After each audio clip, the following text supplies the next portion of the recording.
As promised po, no, parang nabitin po ako sa reading ko kanina. So gusto ko pong tingnan itong pagkatao ni Chabilitang Palaka or ang third party nyo si Shox, no. It's either babae o lalaki. Ito naman pong si Chabilitang Palaka at si Shokoy ay ati namang mga nicknames lamang para sa inyong mga third party, no.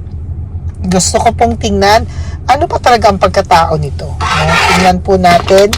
Gusto ko pong makita, no, ano po ba ang klase ng pagkatao meron sila, no. Gusto ko pong makita kung anong klaseng personality meron sila, no, ano bang mga tingnan po natin kasi lagi ko po siyang nakikita, lagi ko po siyang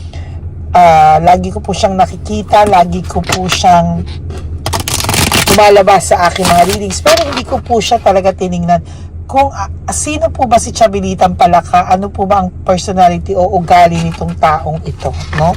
So ngayon po, pili po tayo ng 10. Tama-tama, today is Friday, no? Kailangan nating makita ano ba talaga to si Chabilitang Palaka. 1, 2, 3, 4, 5, 6, 7, 8, 9, and 10. Okay. Ilagay muna po natin ito dito.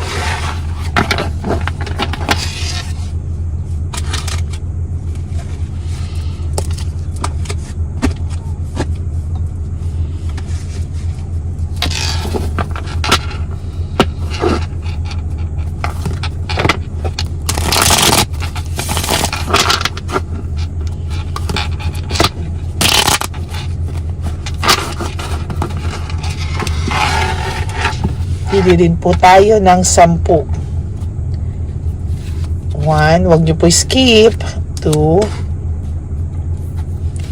3, 4, 5, 6, 7, 8, 9, and 10.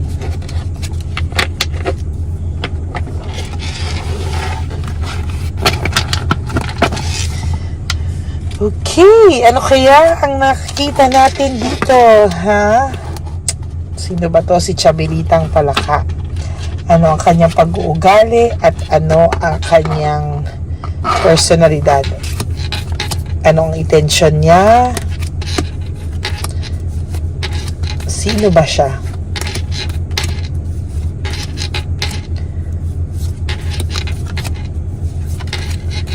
Okay, Chabilitang Palaka, makikita namin ngayon ay bakit sumobra? Sige, tingnan natin.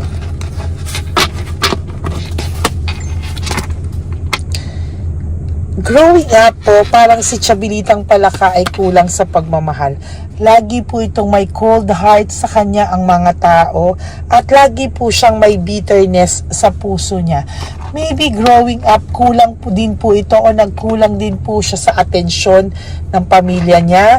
Nagkulang po siya sa atensyon na wala rin po siyang masyadong pagmamahal from the people around her. No, pwede po kasing kaya ganyan po siya hayok na kahit mang agaw is because may cold heart po siyang naramdaman na parang kailangan niya po ng pagmamahal ng ibang tao, no? Parang gusto niya po na to get attention, no? Ayun, ang first card pa lang po yan is with cold heart and bitterness, no? Somehow, siya po ay may lagi po, no, pakiramdam niya, lagi po siyang yung sa puso, yung sa isipan niya na parang minsan po ginagamit niya yung utak niya kung saan siya mas may mapapala, no? Gusto niya yung ginagamit niya yung utak niya sa mga strategies niya, sa mga techniques niya, no? Ginagamit niya yung utak niya paano po siya mananalo sa laban na lagi niyang mga pinapasok, no? So somehow meron tong pagka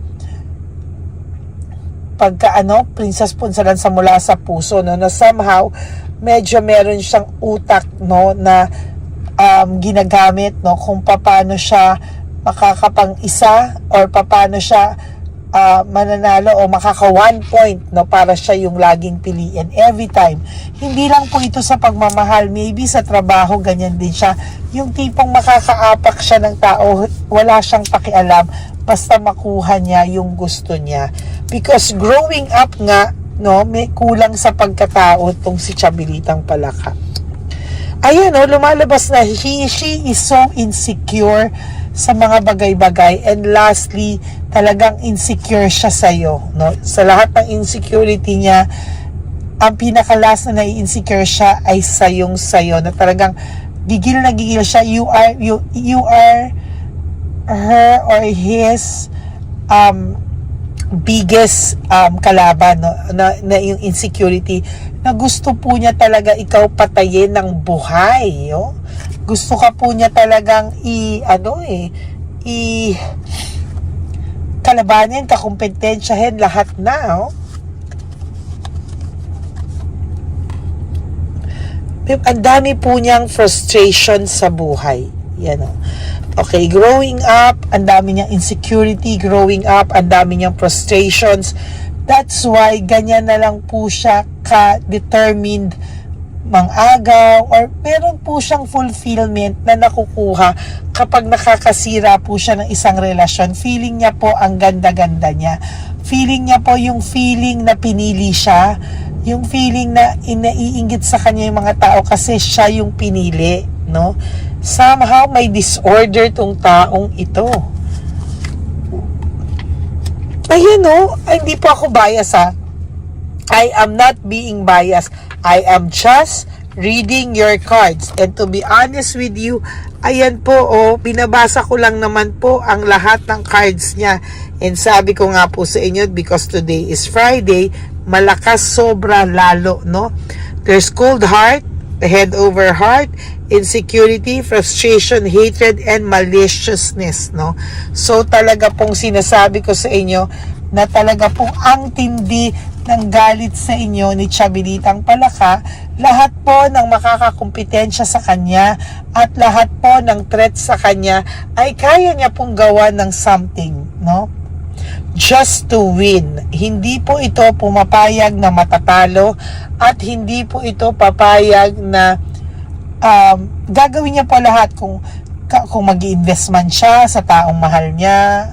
Tapos madali rin po siyang magsawa, no? So may nakikita rin po ako dito na pwede rin po siyang lokohin, oh.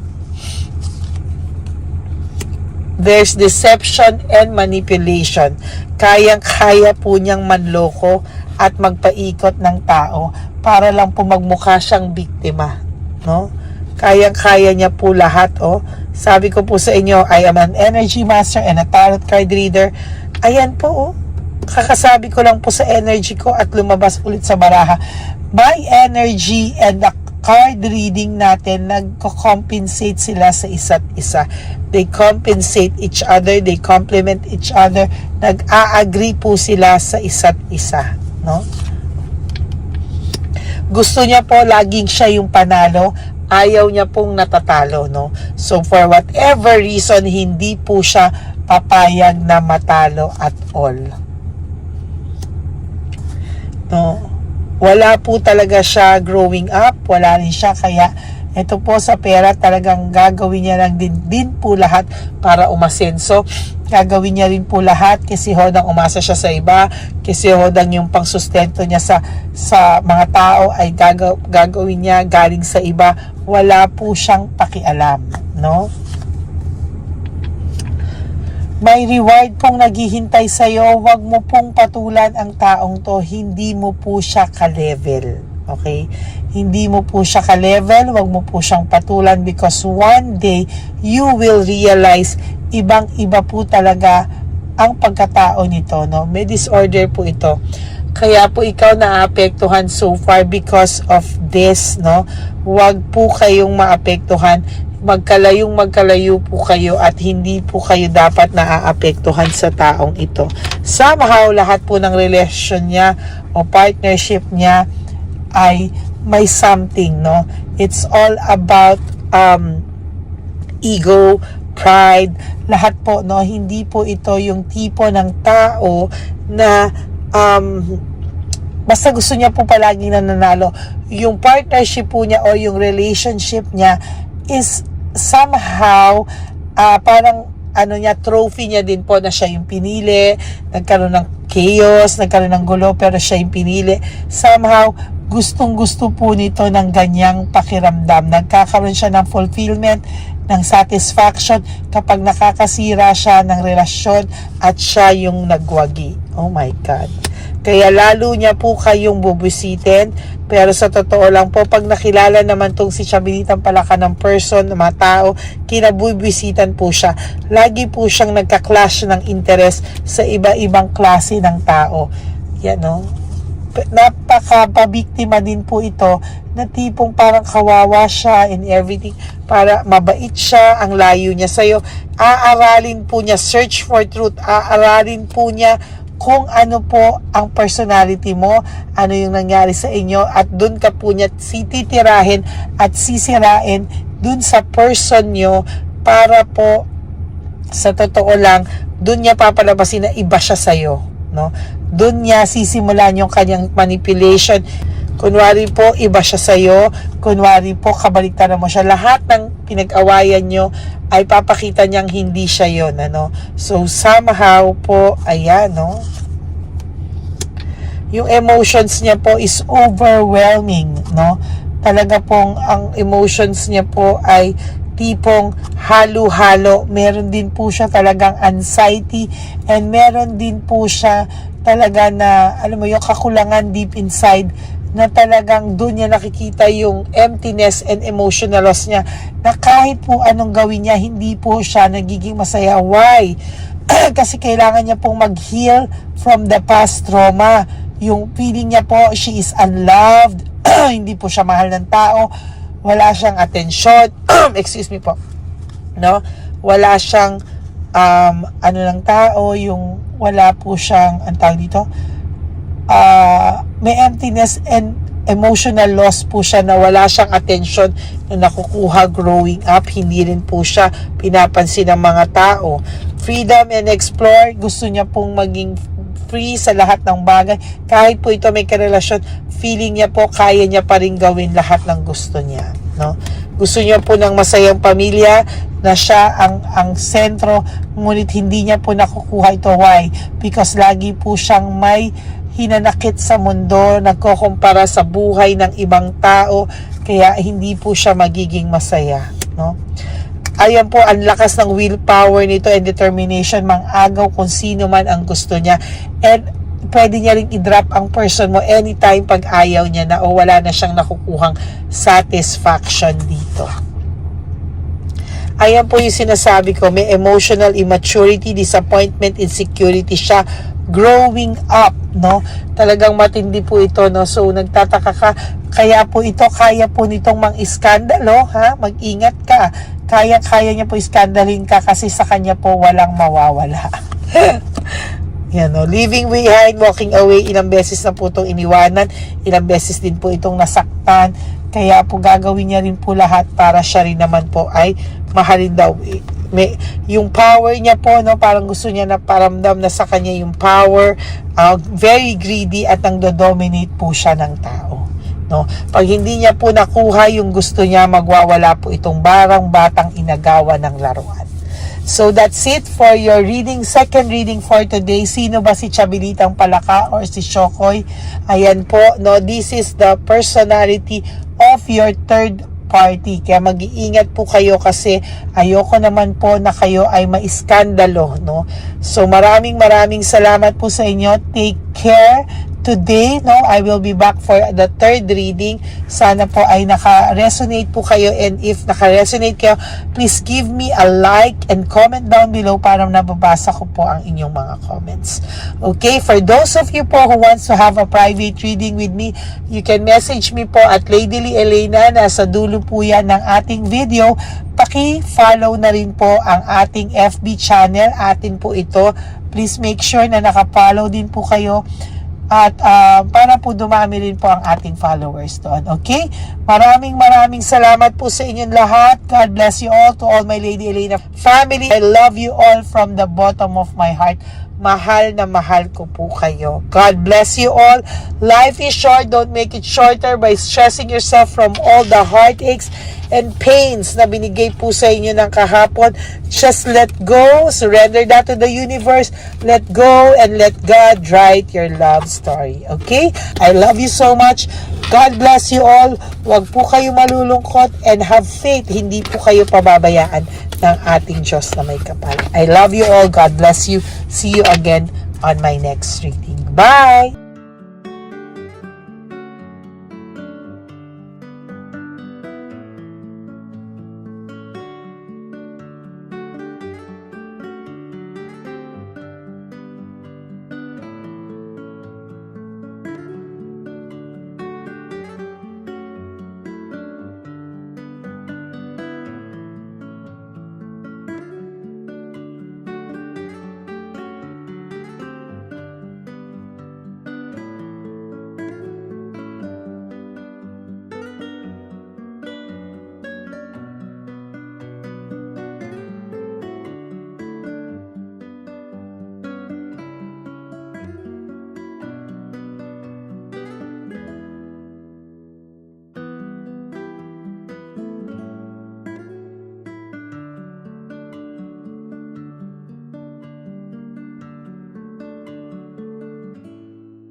Bigay ni Papa Jesus. Ano sa'yo?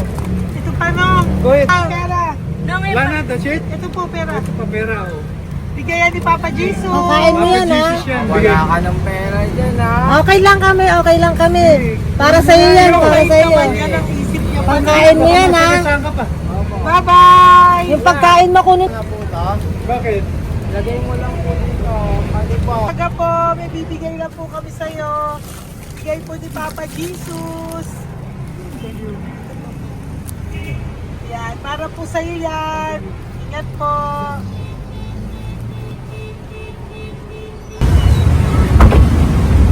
Ganda tanghali po. May bigay po si Papa Jesus sa inyo. Salamat po. Salamat po. Ito po. Salamat po. Sige siya po kayo sa Pampaw. Thank you po. God bless po, nanay. Apo, apo, apo. Salamat po. God bless.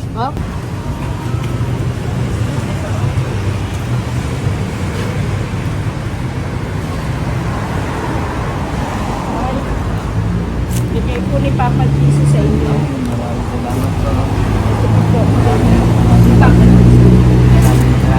God bless po.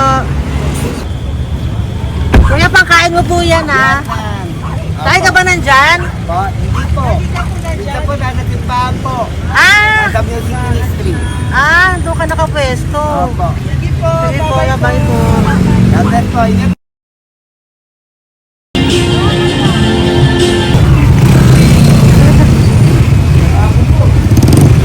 Pabigay po ni Papa Jesus.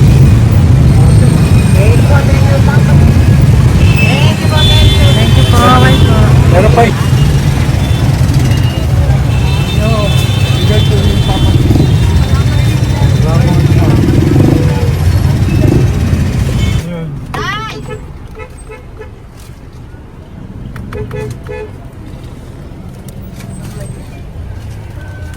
Yun. Tay, para sa iyo po, bigay po ni Papa Jesus. Papa Jesus, eh. Tay, bye-bye. God bless po, God bless.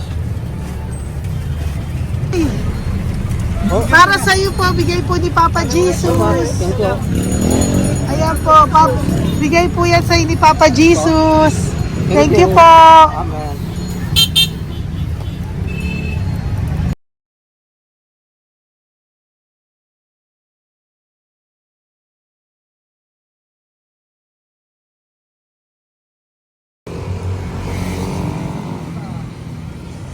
Bigay ni Papa Jesus.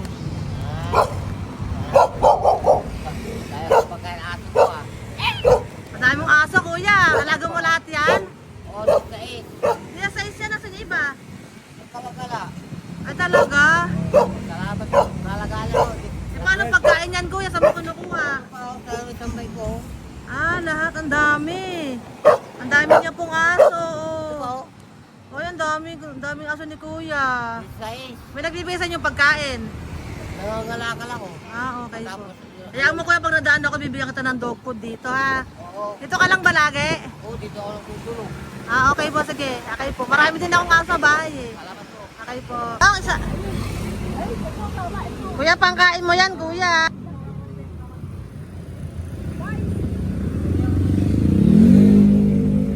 Nangangalakal ka, kuya? Sige po, thank you po. Maraming salamat, ma'am. May pagkain ka, nanay. Sa hirap ng buhay ngayon. Ba't nandito ka, nay? Tagasan ka ba? Yung arthritis ang sakit ko eh. Tagasan ka ba, nay? Sa plado eh. Sa Pladway. Oo. Okay po.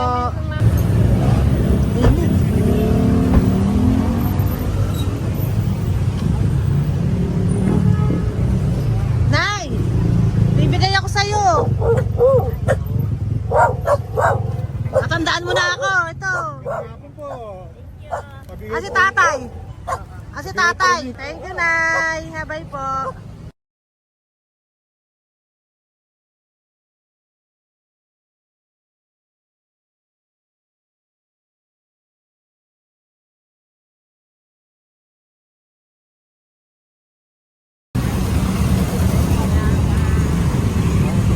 God bless, Nay. Thank you po. Pabigay po. Ay, bigay po ni Papa Jesus. Salamat po. Bigay po ni Papa Salamat po, Jesus. Ito ate. po, oh. Salamat po. Bigay po ni Papa Jesus. Ito pa po. Salamat po, tay. Salamat po, tita. Bye-bye po. Maraming po salamat. Kayo, ate. Opo, ingat po kayo. Taga saan po kayo? Taga Tayabas, Quezon po kami. Mga aita po kami sa Quezon, mga katutubo. Sige, ingat po. God bless.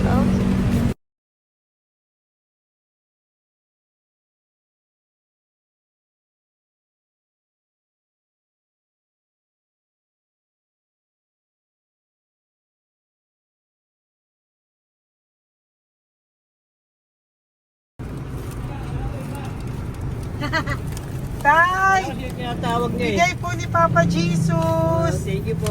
Ayan po. Sobrang Ang sipag mo naman, tay. sipag nyo naman po.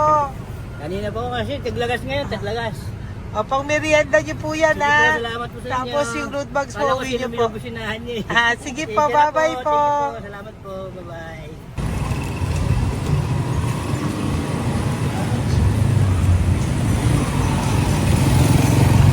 Brother. Basta. Pabigay ni Papa Jesus. Para sa'yo. Ang kaya mo yan, ba't hindi ka makatayo? Na ano ka? Sige, bye-bye. Hello po! Para sa inyo po, bigay ni Papa Jesus. Thank you very much. Hindi po, bye-bye po. God bless you. Tay! Magandang hapon po. Bigay po ni Papa Jesus. Ito pa po, Tay. Para sa inyo po. Bye-bye po.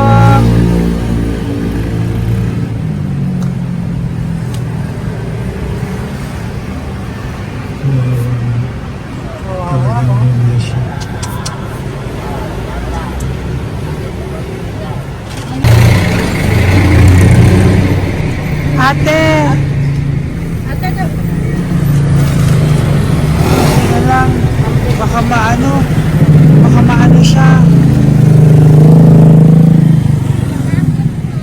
Ito po, oh, bigay po sa'yo ni Papa Jesus. Ito pa po, oh, pera po. God bless po. Okay, taga saan ka po? Sige, ingat ka po, ah. Hello po, magandang hapon po. Ano po? Bigay po sa'yo ni Papa Jesus. Thank you, madam. Tsaka ito pa po, para po sa'yo. Salamat. Thank you po, ingat po. Thank you, ma'am. Sige po. Salamat. Akala ko, ma'am, bibili. Ay, hindi po, para sa'yo po yan. Bye-bye Thank you, po. ma'am.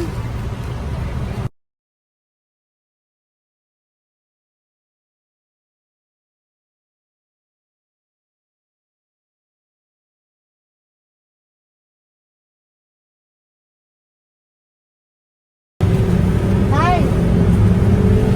Hirap na hirap. Bibigay po ako ng uso. Hirap na hirap Dito siya. po tayo, dito sa kabila. Hindi mo siya lies pa yan. Kawawa naman. Tay, magandang araw po. Lord. Bigay po ni Papa Jesus. Ay, ito po, ano, pangdagdag po. Pagdagdag po, bigay po ni Papa Jesus. Thank you po. Thank you po. Kawawa naman. Diyos ko, hindi na siya makaano po. Ano? Tama, may tataligin na. Ano kami yun, narinig ko lang. Siyempre, ang bigat niyan.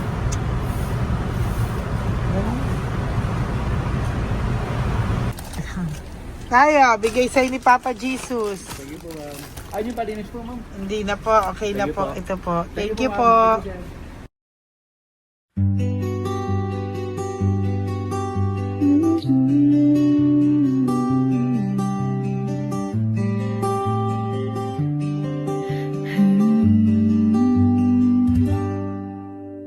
Nasa panahon ako ng kalungkutan, panahon na hindi ko alam ang gagawin. Nalilito, naguguluhan, nagtatanong sa sarili, ano nga ba ang gagawin ko? Nang biglang nag-browse ako sa YouTube at biglang lumabas ang channel mo, ang mensahe na noon ay nilabas mo. Angkop sa nadarama ko. Unang beses lang dumaan ang channel mo sa browser ko. Hindi ako nagdalawang isip na hanapin ang Facebook account mo at mag-message sa'yo. Agad ka naman sumagot sa mensahe ko. Hindi ko alam ang damdamin noon dahil parang may sumungaw sa aking pag-asa.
isipan